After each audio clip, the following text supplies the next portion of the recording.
Assalamualaikum guys, it's me Nusrat and welcome to our another video. দেখতেই পাচ্ছেন Tausif তাহসানা school ছুটির পর চলে এসেছে তার দাদুর বাড়ি, তার দেশের বাড়ি। তারা অনেক খুশি, তারা এখানে অনেক নতুন নতুন কিছু দেখেছে, শিখেছে, তারা অনেক হ্যাপি এগুলো দেখতে পেরে। ছোটবেলাও দেখেছে কিন্তু অত কিছু মনে নেই, এখন যেগুলো দেখছে সেগুলো ওদের মনে থাকবে। এবার ওরা অনেক বেশি খুশি ছিল, অনেক বেশি হ্যাপি ছিল। তারা তাদের বাবার সাথে সব জায়গা ঘুরে ঘুরে দেখছে।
এখানে জমিতে মই দেওয়া হচ্ছে, মই দেওয়ার পরে তারা এখানে ফসল ফলাবে। জমিটা আসলে ফসল ফলানোর জন্য রেডি করে নেওয়া হচ্ছে, অনেক প্রসেসিং করতে হয়, অনেক প্রসেসিং এর পর এখান থেকে এই ফসলগুলো জন্ম নেয় আর কি।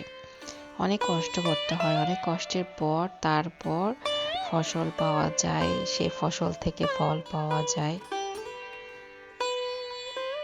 এখন আমরা দেখতে পাচ্ছি এখানে অনেকগুলো সিমের গাছ, সিমের গাছগুলো দেখতে অনেক সুন্দর লাগতেছে, অনেক ফুল ফুটেছে এবং কি সিমও ধরেছে। এখানে টাটকা সবজিগুলো দেখে আমার মনটা অনেক মানে কি বলবো, খুশি হয়ে গেছে যে এরকম কাছাকাছি থেকে এত সবজি দেখতে পাচ্ছি। টাটকা টাটকা সবজি, গ্রামে তো টাটকা সবজি রান্না করে খেতে মজাই আলাদা।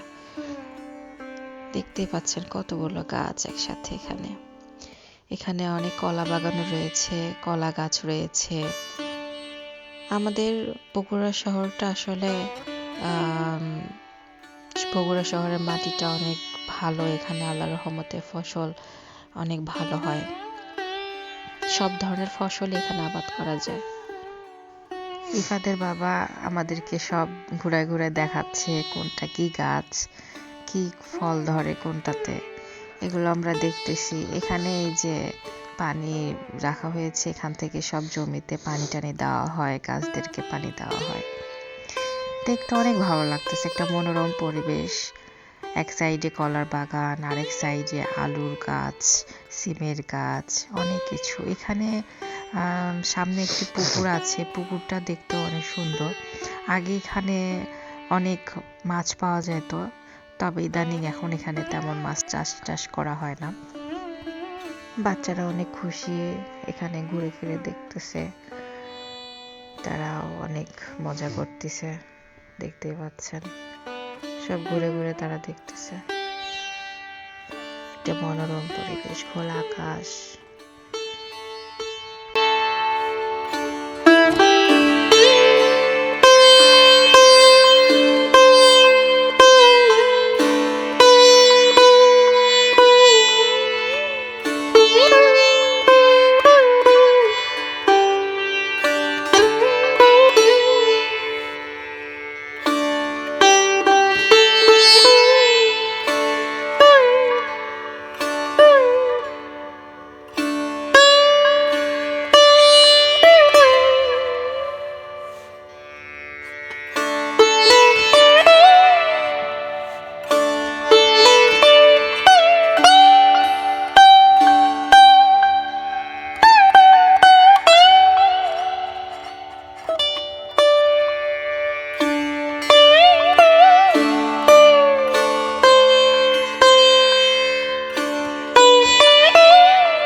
ওই যে ওই জায়গায় দেখা যাচ্ছে কিছু ধান শুকাচ্ছে, একটু নেট দিয়ে নেটের উপরে ধান রেখে ধান শুকাচ্ছে। তবে এই জিনিসটা এখন প্রায় সব জায়গায় দেখা যায়, যে চাতাল যেসব জায়গায় নেই সেসব জায়গায় এভাবে নেট দিয়ে ধান শুকানো হয়। এটা অনেক ভালো, এতে করে মানুষদের কষ্টটাও অনেকটা কমে গেছে।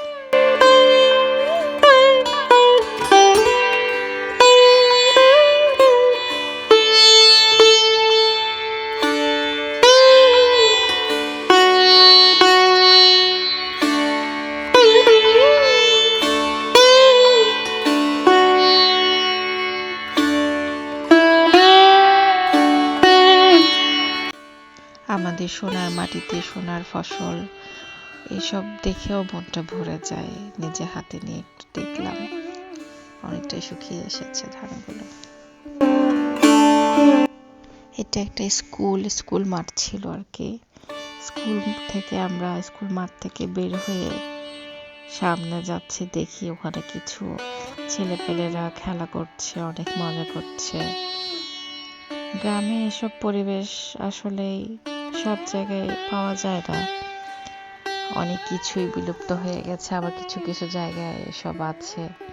এখানে যে ছেলেপেলেরা খেলা করছে, মজা করছে, যাদের শৈশবটাকে এনজয় করছে।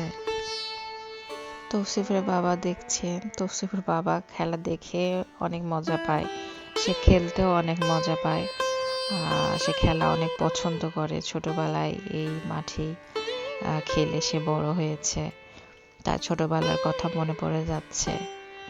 শৈশবের কথা আসলে আমরা সবাই অনেক মিস করি, যে শৈশবে আমরা খেলা করতাম, নিজেদের মতন ঘুরে বেড়াতাম, বন্ধু বান্ধবের সাথে সময় কাটাতাম। তৌসিফের বাবা গ্রামে আসলে এসব ঘুরে ঘুরে দেখে, তার অনেক ভালো লাগে। তার এসব ভালো লাগা দেখলে তার কাছে যখন তার শৈশবের গল্পগুলো শুনলে আমারও অনেক ভালো লাগে, যে না আসলে এই শৈশবের দিনগুলো তার অনেক ভালো ছিল। তার বন্ধু বান্ধবের সাথে এরকম মাঠে খেলতো, ঘুরতো, অনেক মজা করতো ফ্রেন্ডদেরকে নিয়ে।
দেশের বাড়িতে সময় কাটানোর কিছুটা মুহূর্ত আপনাদের সাথে শেয়ার করলাম। আশা করি ভালো লাগবে। আমাদের ভিডিওগুলো ভালো লাগলে আমাদের চ্যানেলটিকে সাবস্ক্রাইব করে দেবেন, বেশি বেশি লাইক করবেন, শেয়ার করবেন, আমাদের পাশেই থাকবেন। তৌসিফ তাহসিনের জন্য দোয়া করবেন, আল্লাহ ওদের নেক হায়াত দারাজ করুক, আমাদের সবাইকে সুস্থ রাখুক, ভালো রাখুক। আপনারাও ভালো থাকবেন, আমাদের জন্য দোয়া করবেন। খোদা হাফেজ।